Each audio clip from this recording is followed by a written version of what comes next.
नमस्कार विद्यार्थी मित्रांनो, MPSC 24/7 या तुमच्या यूट्यूब चॅनलमध्ये तुमच्या सर्वांचं स्वागत आहे. मित्रांनो, खूप साऱ्या मुलांच्या मनात खूप सारे डाऊट्स राहत असतील 1-2 दिवसापासून, कारण का हे जे प्रसिद्धीपत्रक आल्यापासून, की काय झालेलं आहे, 5वा ऑप्शन काय झालेला आहे, ॲड झालं. तर लक्षात घ्या मित्रांनो, 5वा ऑप्शन ॲड झालेला नाही आहे. काय झालेलं आहे, तर ऑप्शन तुमचे 4च असणार आहेत. जर तुम्हाला ऑप्शन काय करायचं नसेल, तो क्वेश्चन जर सोडवायचा नसेल, तर 5वा ॲड केलेला आहे. म्हणजे मी काय म्हणतो लक्षात घ्या इथे. 5वा काय आहे, तर तर तुम्हाला तो काय करायचा नसेल, क्वेश्चन अटेम्प्ट करायचा नसेल, तर तुम्हाला कितवा ऑप्शन भरायचा आहे? 5वा ऑप्शन भरायचा आहे. क्वेश्चन अटेम्प्ट केलात, तर तुम्हाला कोणता ऑप्शन भरायचा आहे? तर या 4 पैकी एक ऑप्शन भरायचा आहे. आणि क्वेश्चन अटेम्प्ट करायचा नसेल, तर तुम्हाला कितवा ऑप्शन भरायचा आहे? तर 5वा ऑप्शन भरायचा आहे. लक्षात येतंय? तर हे सर्व बघायचं आपल्याला आजच्या ह्या लेक्चरमध्ये. चला तर सुरुवात करूया आपण. काय सुधारणा केल्यात त्या बघूया पहिल्यांदा. काय सुधारणा केलेल्या आहेत? तर आयोगाने काय सुधारणा केल्यात? तर आता काय म्हटलंय, तुम्हाला मूलपत्रिकेमध्ये पहिले काय असायचं, एक ब्ल्यू पेपर असायचा म्हणतो ना, खाली आपल्याकडून कार्बन पेपर असायचा. तर आता तुम्हाला उत्तरपत्रिकेचे किती भाग भेटणार आहेत? तर 2 भाग भेटणार. भाग 1 केवळ फक्त कशासाठी असणार आहे? तर OMR साठी असणार आहे, फक्त गोळे भरण्यासाठी भाग 1. आणि भाग 2 कशासाठी असणार आहे? तर भाग 2 तुमची ॲडिशनल पर्सनल माहिती लिहिण्यासाठी काय असणार आहे? भाग 2 असणार आहे. सो हा एक बदल आहे. दुसरा बदल काय आहे? तर आता बैठक क्रमांक 8 अंकी नसून किती अंकी असणार आहे? 7 अंकी. ठीक आहे, याच्यामध्ये काही एवढं हे नाही आहे. आपल्याला आहे तोच काय करायचा आहे? भरायचा असतो. त्यामुळे याच्यामध्ये फक्त चुकीचा भरायचा नाही. चुकीचा भरला तर अवैध मानली जाईल पत्रिका. ओके, भाग 2 असतील.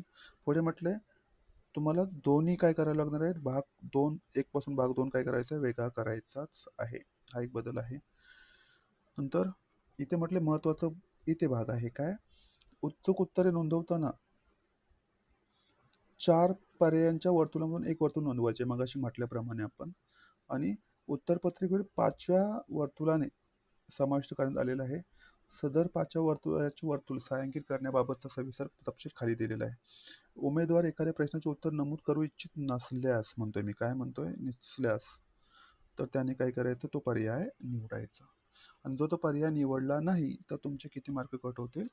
सो तुम्हाला ऑप्शन म्हणतात ना, पर्याय 4च असणार आहेत. जर तुम्हाला क्वेश्चन सोडवायचा नसेल, तर तुम्हाला तो 5वा ऑप्शन काय करायचा आहे? फिल करायचा आहे. सो याच्यामध्ये काही टेन्शन घेण्यासारखं नाही.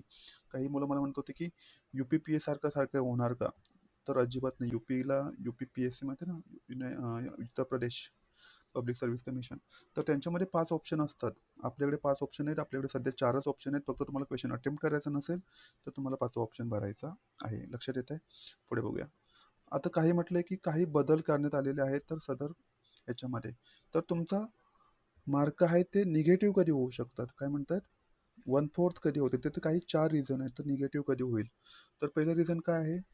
5 पैकी एकही पर्याय तुम्ही काय केलात नाही, तर प्रिंट केलात नाही, OMR भरला नाही 5 पैकी, तर तुमचा 1/4 निगेटिव्ह होणार.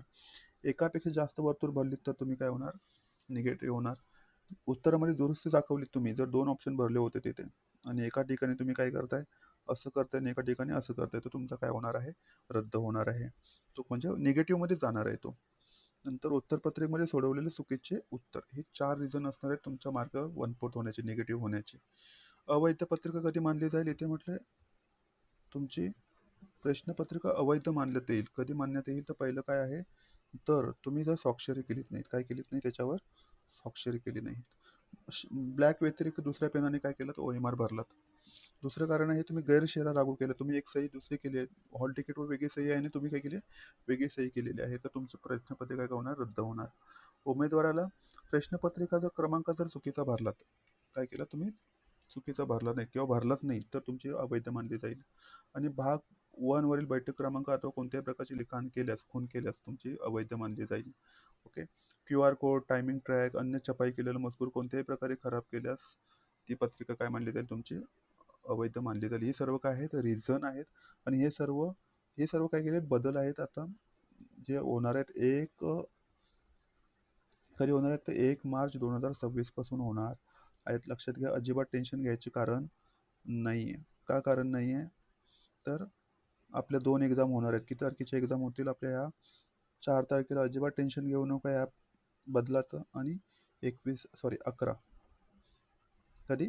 तर 11 जानेवारीला हे लागू होणार नाही. पुढच्या 31 मे राज्यसेवा, 12 जून कंबाईन बी, 11 जुलै कंबाईन सी. ह्या पेपरला हे लागू असेल, ह्या पेपरला लागू नसेल. सो टेन्शन घ्यायचं नाही, मस्त अभ्यास करा. All the best. जय हिंद.